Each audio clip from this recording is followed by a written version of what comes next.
गोंय राज्य प्रदूषण नियंत्रण मंडळाची पुनर्रचणूक करपाच्या सरकाराच्या यत्नांक आडामो काशीनाथ शेटये आणि बाकीच्या याचिकादारांनी हायकोर्टात सरकाराच्या निर्णयाक आव्हान दिला। 15 डिसेंबराक सरकारान 3 वर्सां खातीर प्रदूषण नियंत्रण मंडळाची नवी समिती आणि मेंबर नेमपाची अधिसुचोवणी काडिल्ली। ती रद्द करची म्हूण याचिकादाराची मागणी। अधिसुचोवणे प्रमाण नवे मंडळ नेमला ते अशे।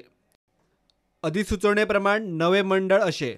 मंडळाचे वांगडी उद्देग आणि वाणिज्य संचालक, उदका स्त्रोत खात्याचो चीफ इंजिनियर, खण संचालक, पर्यटन संचालक, भलायकी संचालक, कळंगूटचो पंच शॉन ब्रायन मार्टिन्स, पणजेचो नगरसेवक सुभाष चोडणकार, उमती सहस्त्रबुद्धे वेळगेची पंच, म्हापशेचो नगरसेवक राजसिंग राणे, सावड्डेचो पंच संजय नाईक, CIIचो गोंय फांट्याचो चेअरमॅन, गोवा बागायतदार सहकारी खरेदी विक्री संस्थेचो चेअरमॅन, ट्रॅव्हल अँड टुरिझम संघटनेचो अध्यक्ष, GSIDCचो MD आणि पर्यटन महामंडळाचो MD।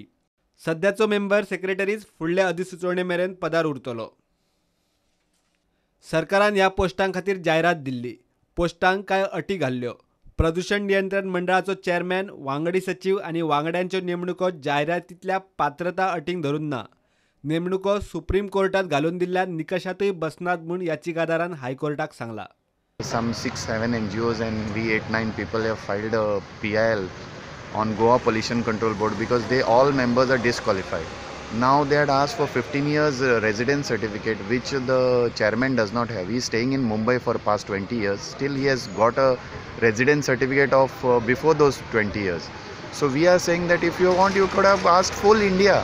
If you are taking such, and there were best qualified then that Mr. Ganesh Shetgaonkar, who is not qualified as per as he has got only 12 years experience and not 15 years experience, which has been manipulated after that, after the objection was reported.